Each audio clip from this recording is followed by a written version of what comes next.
Here in the program, we talked briefly about insurance issues and concerns that homeowners are still having after Irma. So please welcome now Dulce Suarez-Resnick. She is with NCF Insurance Associates. Welcome. Thank you for coming. Thank you for having me.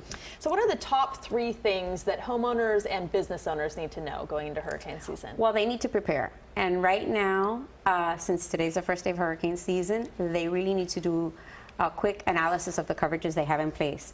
One of the big things that we saw during Irma is that a lot of people didn't know, including small businesses, what coverages they did have and what deductibles they had, and therefore they were a little surprised going through the process of filing their claims. So now is the time to call your insurance agent, do a coverage review, review your deductibles. Some people found out there were some coverages they didn't have. They didn't have flood insurance, or they didn't have windstorm insurance because they no longer had a mortgage, or the flood map had changed and they decided not to carry it. So it was very surprising to them.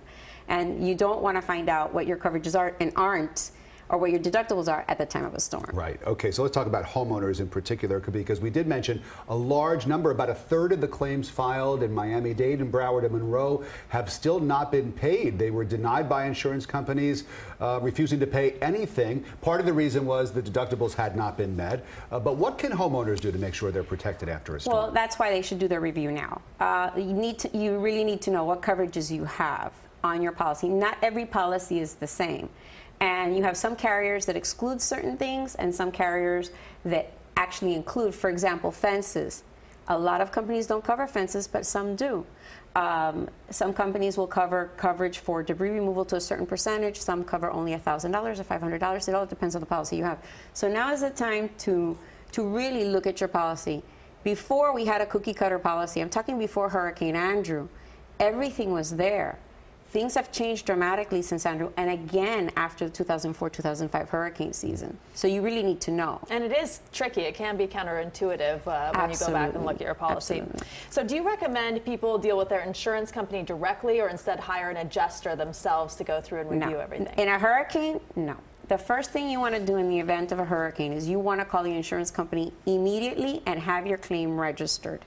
And at that point, and if you can't get through the insurance company, contact your agent. Your agent can sometimes put in your claim online, and then it's registered right away. At that point, let the insurance company do what they need to do. Let them do their estimates.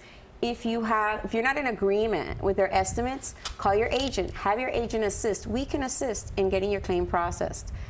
And if you're not happy then, call the Insurance Consumer Hotline, which you guys referenced a little while ago in the program. They will also help you. Dulce, real quickly, we only have a couple seconds. Is the insurance industry ready for this hurricane season? I want to say that in most parts they are. One of the biggest problems that we had last year, and we're trying to fix that now, is the lack of adjusters.